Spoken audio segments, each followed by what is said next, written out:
இவ்வளோ ஃபேமஸான சீரீஸுக்கு இந்த ஆஷஸ்ன்னு பேர் வர காரணமே ஒரு நியூஸ் பேப்பர் ரிப்போர்ட்லேருந்து ஆரம்பிச்சிருக்கு.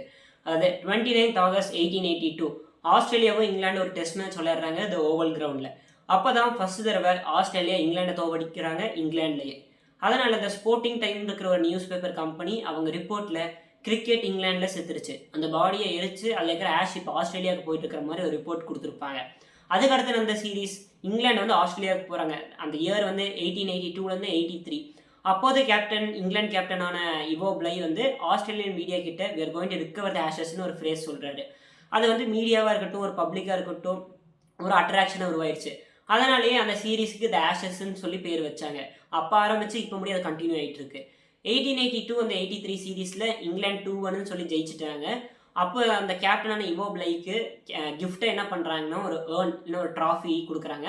அந்த ட்ராஃபிக்குள்ளே அந்த காலத்தில் யூஸ் பண்ண அந்த உட்டன் பெயில்ஸ் இருக்கும்ல, அதை எரிச்சு அதோட ஆஷையே போட்டு கொடுத்துருக்காங்க பேருக்கு ஏற்ற மாதிரி. இதுதான் அந்த பேருக்கு வர காரணம்.